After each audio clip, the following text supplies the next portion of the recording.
She gets the throne. She gets everything she was promised. And she can't stop crying.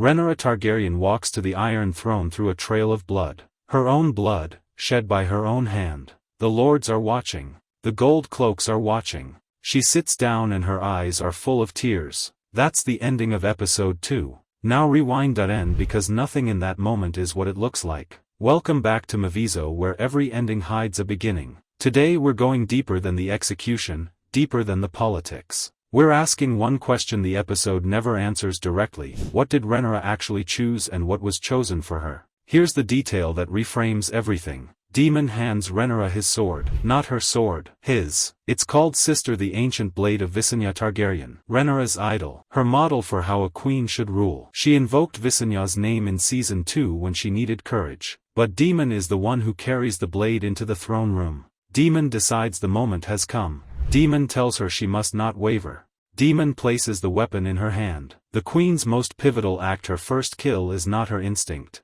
It's her husband's choreography. Now here's the fan theory worth considering, clearly labeled as speculation. Several viewers have argued Daemon engineered this moment. He needed Otto dead, yes. But more than that, he needed Rhaenyra to commit an act she could never walk back. A queen who has personally executed someone can't suddenly become merciful. She's locked in. She's his. We can't confirm that reading, but the text doesn't rule it out. And the show has spent 3 seasons showing us exactly what Daemon wants. Cluster 1, what Rhaenyra has lost versus what she's gained by the time she walks into that throne room. Count the losses: Lucerys, Jace, her father, a miscarriage. Every person who made her want the throne is gone. She has the throne now. She has the thing that was supposed to justify all of it, but there's no one left to rule it for. This is the real cost the episode is building toward. Not Otto's head.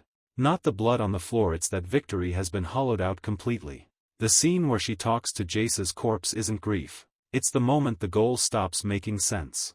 Cluster 2, the deal that was already broken before it began. Alicent made a private agreement with Rhaenyra. Help me take the city. I'll let you and Helena escape quietly. Alicent honored it. She turned the city watch. She stood down the household guard. She opened the gates. But her father was already in the dungeon, captured by Larry Strong, kept as a gift. Neither woman knew. So when Alicent walks into the throne room and sees Otto's body on the floor, she sees a betrayal that Rhaenyra never intended. And Rhaenyra sees a debt she can no longer repay. The tragedy here isn't the execution. It's that both women kept their word and it still destroyed them. Cluster 3, the sword goes both ways. Visenya Targaryen was a conqueror. She helped her brother take Westeros by fire and blood. She was decisive, ruthless, and feared. Rhaenyra has been held up against that image all season. But here, holding sister, she hacks at Otto twice before finishing the cut.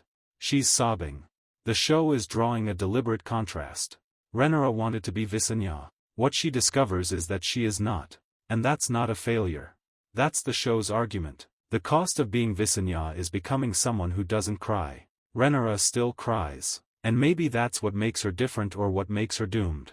The episode refuses to decide. Most breakdowns focus on the execution as a power move. But the show is making a stranger argument. The Iron Throne doesn't reward the worthy. It cuts them. Literally, in the book, Rhaenyra sits down and the throne slices her. The show hasn't shown that yet. But it's coming. What episode 2 is doing is building the psychological version of that cut. She reaches the throne.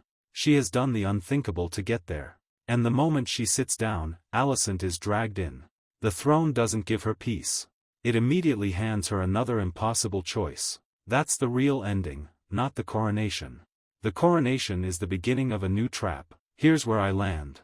Rhaenyra didn't become a queen in that moment. She became a hostage to a role she never fully chose. Every step toward the throne was driven by grief, duty, or Daemon. Her father's dying wish. Her son's dying in her name. Her husband's hand on her shoulder.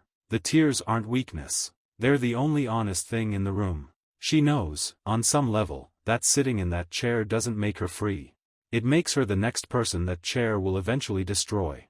The tragedy of House of the Dragon has always been this: the people most fit to feel the weight of the crown are least equipped to wear it. Here's what I want you to think about.